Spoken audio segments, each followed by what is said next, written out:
अस्सलाम वालेकुम स्टूडेंट्स, कैसे हैं आप लोग। उम्मीद है खैरियत से होंगे और जो आपको डेली बेसिस पे लेक्चर डिलीवर किए जा रहे हैं उनको आप अच्छी तरह से देख और सुन भी रहे होंगे और याद भी कर रहे होंगे। स्टूडेंट्स, प्रीवियसली हम इस चैप्टर के बारे में पढ़ रहे थे। इलेक्ट्रिक फील्ड इंटेंसिटी कैलकुलेट करने के लिए हमने गॉसेस लॉ को अप्लाई किया और दो एप्लीकेशंस हम पहले ही पढ़ चुके हुए हैं। एक तो electric field intensity due to infinite line of charge और दूसरी electric field intensity due to infinite sheet of charge. आज स्टूडेंट हम लोगों ने जो नेक्स्ट एप्लीकेशन डिस्कस करनी है ये थर्ड एप्लीकेशन है और ये है electric field intensity due to spherical shell of charge. अब यहाँ पे स्टूडेंट्स एक अहम बात, स्फेयर का तो हर स्टूडेंट को पता होगा कि स्फेयर कैसी शेप होती है, लेकिन स्फेरिकल शेल और सॉलिड स्फेयर इन दोनों में डिफरेंस होता है। स्फेरिकल शेल और सॉलिड स्फेयर में क्या डिफरेंस होता है, तो स्टूडेंट्स इसको आप आसानी से यूँ समझ सकते हैं कि कोई भी जो बॉल है अगर वो अंदर से खाली है तो वो आपके पास क्या होगी, एक स्फेरिकल शेल के तौर पे बिहेव करेगी।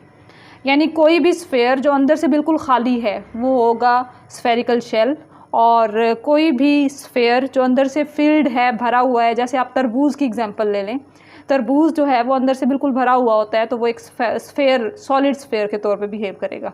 लेकिन उसी तरबूज को जब हम अंदर से खाली कर दें और वो उसका सिर्फ एक हॉल सा बाहर रह जाए तो वो आपके पास क्या बन जाएगा, स्फेरिकल शेल। उम्मीद है आपको स्फेरिकल शेल और स्फेयर में डिफरेंस पता चला होगा। अब हम यहाँ पे इलेक्ट्रिक फील्ड इंटेंसिटी जो कैलकुलेट करेंगे तो स्टूडेंट्स आप लोगों ने यहाँ पे दो केसेस डिस्कस करने हैं। सबसे पहले हम ऐसा पॉइंट जो है वो कंसीडर करेंगे जहाँ पे हमने इलेक्ट्रिक फील्ड इंटेंसिटी मालूम करनी है जो कि उस स्फेरिक या स्फेरिकल शेल के बाहर लाई कर रहा हो। और फिर सेकेंडली हम जो दूसरा केस कंसीडर करेंगे उसमें जो पी पॉइंट है वो इनसाइड द स्फेयर लाई कर रहा हो। अब यहाँ पे स्टूडेंट्स आपको एक डायग्राम नज़र आ रही है, इसमें ब्लैक कलर का स्फेरिकल शेल मैंने ड्रॉ किया हुआ है जिसका रेडियस आर है। और आपको पता है स्टूडेंट, जब भी हम लोग गॉसेस लॉ को अप्लाई करते हुए इलेक्ट्रिक फील्ड इंटेंसिटी कैलकुलेट करते हैं तो हम लोगों को सबसे पहला काम क्या करना होता है, एक गॉसियन सरफेस ड्रॉ करनी होती है। यहाँ पे हम गॉसियन सरफेस ड्रॉ करेंगे लेकिन in the form of sphere he draw करेंगे। तो स्टूडेंट्स यहाँ पे मैंने रेड कलर से डॉटेड लाइन में रिप्रेजेंट की हुई है एक गॉसियन सरफेस जिसका रेडियस स्मॉल आर से रिप्रेजेंट किया गया है। अब आप यहाँ पे गौर करें तो जो स्फेरिकल शेल है इसका रेडियस कैपिटल आर है और जो गॉसियन सरफेस है इसका स्मॉल आर है। आप दोनों पे अगर गौर करें तो स्टूडेंट्स जो आपके पास गॉसियन सरफेस है इसका रेडियस ज़्यादा है और जो स्फेरिकल शेल है इसका रेडियस कम है। इसी वजह से यहाँ पे मैंने साथ थ्योरेटिकली लिखा भी हुआ है कि जब हम लोग एक गॉसियन सरफेस कंसीडर करेंगे तो उसमें सबसे पहले आप लोगों ने स्फेरिकल शेल आर कंसीडर कर लिया। स्फेरिकल शेल आर कंसीडर करने के बाद अब यहाँ पे हम लोग चूँकि स्फेरिकल शेल की बात कर रहे हैं और इस पे चार्जेस जो हैं वो यूनिफॉर्मली डिस्ट्रीब्यूट किए गए हैं सरफेस के ऊपर, तो यहाँ पे स्टूडेंट्स मैंने ग्रीन कलर से इसके चार्जेस को रिप्रेजेंट कर दिया है। तो ये आप लोगों ने जहन में रखना है कि ये स्फेरिकल शेल के ऊपर चार्जेस की, पॉजिटिव चार्जेस की डिस्ट्रीब्यूशन हुई है। ठीक हो गया। अब आपने स्टूडेंट्स यहाँ पे क्या करना है, यहाँ पे चार्ज की कैलकुलेशन करनी है। चार्ज की कैलकुलेशन के बाद फिर हम स्टेप्स की तरफ आएंगे। तो यहाँ स्फेरिकल शेल है और चूंकि अंदर से खाली है तो इसकी डेप्थ नहीं है, ये 2 डायमेंशनल केस होगा। तो इसलिए हम यहाँ पे सरफेस चार्ज डेंसिटी को डिस्कस करेंगे और सरफेस चार्ज डेंसिटी जो है उसको सिग्मा से ज़ाहिर किया जाता है स्टूडेंट्स, और सिग्मा जो है ये आपके पास आ जाएगा चार्ज पर यूनिट एरिया के इक्वल। अब यहाँ पे आप लोग अगर गौर करें तो चार्ज जो है उसको आप यहाँ पे रहने दें, ए जो है वो सिग्मा के साथ मल्टीप्लाई हो जाएगा तो Q is equal to sigma A. अब यहाँ पे स्टूडेंट्स आप कहेंगे सिग्मा क्या है, सिग्मा सरफेस चार्ज डेंसिटी है। ये हम पहले भी एक एप्लीकेशन में डिस्कस कर चुके हैं इस टर्म को। ठीक है, अच्छा अब आपने इसको इक्वेशन नंबर ए का नाम दे देना है। आप लोगों को चूँकि मैथ्स के स्टूडेंट्स हैं, नहीं भी पता तो ये याद रखिएगा, सरफेस एरिया ऑफ स्फेयर जो है वो हमेशा 4πr² के इक्वल होता है डिपेंडिंग अपॉन द रेडियस। चूँकि यहाँ पे हम अभी गॉसियन सरफेस की बात कर रहे हैं तो गॉसियन सरफेस का रेडियस स्मॉल आर होने की वजह से यहाँ पे 4πr² पुट कर दिया मैंने। ठीक है, अच्छा अब आपने क्या करना है, पॉइंट बी को पुट कर देना है पॉइंट ए में। तो यहाँ पे स्टूडेंट्स हम ऐसा ही करेंगे, पॉइंट बी को मैंने पॉइंट ए पे पुट कर दिया तो स्टूडेंट्स ये आपके पास आ जाएगा Q is equal to sigma 4 pi r square.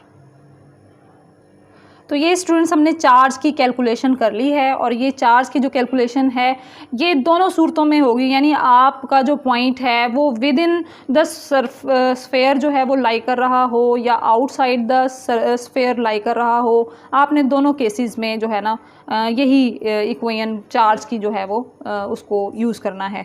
अब यहाँ पे आप के लिए नोटिस करने वाली जो बात है वो ये भी है स्टूडेंट्स के आपसे कहा गया है कि पॉइंट P जो है वो आउटसाइड द स्फेयर लाई कर रहा हो। तो ये जो ब्लैक कलर का स्फेयर है और ये रेड कलर की गॉसियन सरफेस है, तो फ़र्ज़ करें मैं इस पॉइंट P को यहाँ पे ड्रॉ कर रही हूँ, यहाँ पे मैं इलेक्ट्रिक फील्ड इंटेंसिटी कैलकुलेट करना चाहती हूँ। तो अब आप गौर करें ये पॉइंट P जो है इस स्फेयर से आउटसाइड लाई कर रहा है, ठीक है। और हम स्फेयर की बात कर रहे हैं जिसका रेडियस कैपिटल R है। स्फेयर के बिल्कुल आउटसाइड हम एक पॉइंट P ड्रॉ कर लेंगे। यहाँ इस पॉइंट P पे हमने इलेक्ट्रिक फील्ड इंटेंसिटी को मालूम करना है, ठीक है। अब आपने क्या करना है, यहाँ पे एक इम्पॉर्टेंट बात है, पॉजिटिव चार्जेस की वजह से हमेशा इलेक्ट्रिक फील्ड इंटेंसिटी की डायरेक्शन रेडियली आउटवर्ड होती है। तो यहाँ मैंने इसको ड्रॉ किया हुआ है, पॉजिटिव चार्जेस से दूर जा रहे हैं एरोहेड्स।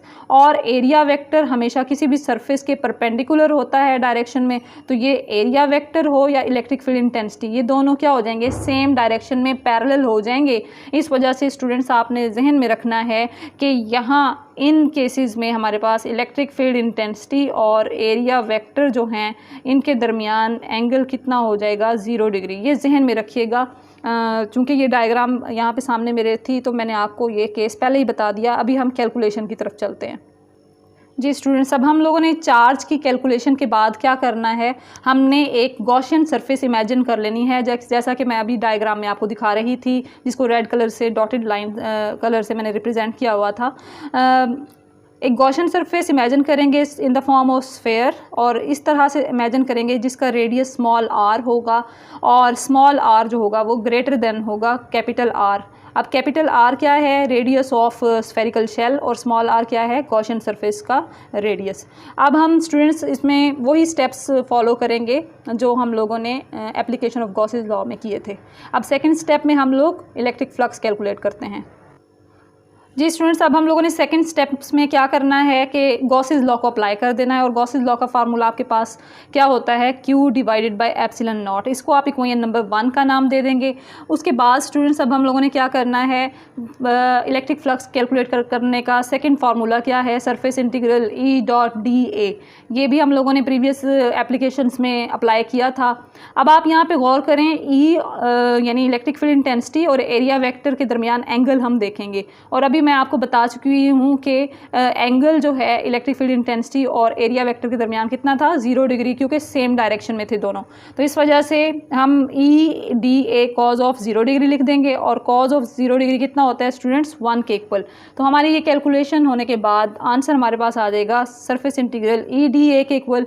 E जो है ये कॉन्स्टेंट ऑफ इंटीग्रेशन है, बाहर आ जाएगा। DA को आप लोगों ने इंटीग्रेट करना है तो ये एरिया के इक्वल आ जाएगा।